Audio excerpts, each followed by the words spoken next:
Good evening everyone, I am advocate Anuj Kumar और आप देख रहे हैं टॉप आईक्यू लॉयर चैनल। हमारे चैनल का उद्देश्य सरल भाषा में आपको आपके कानूनी अधिकारों के प्रति जागरूक करना है।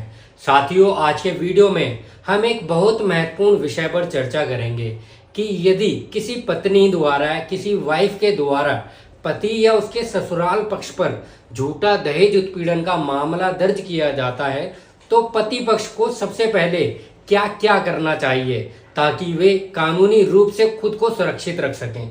तो साथियों, आज की यह वीडियो आप सभी के लिए बहुत ही ज्यादा महत्वपूर्ण होने वाली है। इसे अंत तक बिना वीडियो को स्किप करे देखें। साथियों, अक्सर देखा गया है कि ऐसे मामलों में पति पक्ष घबरा जाता है और जल्दबाजी में कुछ गलत कदम उठा लेता है, जिससे बाद में उन्हें नुकसान उठाना पड़ता है। इसलिए आज का वीडियो आप सभी के लिए बहुत महत्वपूर्ण है। इसे अंत तक देखने के बाद आपको झूठे आरोपों से घबराने की जरूरत नहीं होगी, क्योंकि आपको पता होगा कि ऐसे हालात में क्या करना है। साथियों, एग्जाम्पल के लिए मान लीजिए पति ने आपके या आपके परिवार के सदस्यों के खिलाफ झूठी दहेज उत्पीड़न की शिकायत पुलिस स्टेशन में दर्ज की है। तो ऐसी सिचुएशन में सबसे पहले आपको घबराने की जरूरत नहीं है। शिकायत के बावजूद पुलिस आपको तुरंत अरेस्ट नहीं कर सकती है, तुरंत गिरफ्तार नहीं कर सकती है।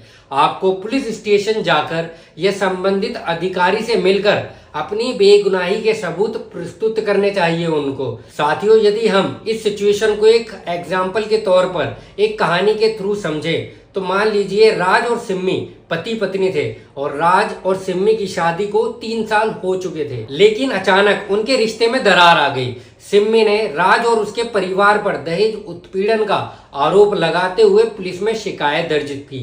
शिकायत में राज के छोटे भाई राहुल का भी नाम शामिल था, जो अपने काम के सिलसिले में अक्सर बाहर रहता था। जब पुलिस ने राज को पूछताछ के लिए बुलाया तो राज परेशान था, लेकिन उसने संयम बनाए रखा। उसे पता था कि आरोप गलत हैं और सच को सामने लाना जरूरी है। राज ने पुलिस ऑफिसर से कहा, सर, मैं इन आरोपों के खिलाफ सबूत प्रस्तुत करना चाहता हूं। मेरे भाई राहुल का नाम शिकायत में गलत तरीके से डाला गया है। पुलिस ऑफिसर ने पूछा, इसका आपके पास क्या सबूत है? राज ने तुरंत राहुल की कंपनी से उसकी उपस्थिति की रिकॉर्ड निकलवाया, यानी कि उसकी अटेंडेंस शीट निकलवाई और पुलिस ऑफिसर को दिखाई कि जिस दिन का आरोप है उस दिन राहुल अपने ऑफिस में था, जो शहर के बाहर था। साथियों, रिकॉर्ड में उसकी उपस्थिति का समय साफ साफ दर्ज था। साथियों, पुलिस अधिकारी ने सबूत को ध्यान से देखा और कहा, यह स्पष्ट है कि राहुल उस दिन मौके पर मौजूद नहीं था। हम आपके द्वारा प्रस्तुत किए गए सबूतों की जांच करेंगे और अगर सब कुछ सही पाया गया तो राहुल का नाम इस शिकायत से, इस कंप्लेंट से हटा दिया जाएगा। और कुछ दिनों बाद पुलिस ऑफिसर ने अपने जांच में पाया कि राज के द्वारा दिए गए सभी सबूत सटीक थे। इसके बाद पुलिस ऑफिसर ने अपनी फाइनल रिपोर्ट तैयार की और राहुल का नाम उसमें शामिल नहीं किया। इस तरह राज ने अपने भाई को झूठे आरोपों से, झूठे केस से बचा लिया। और साथियों, राज का यह कदम न केवल अपने परिवार के लिए राहत लेकर आया, बल्कि एक संदेश भी दिया कि कानूनी मामलों में समझदारी से काम लेना सबसे अहम होता है।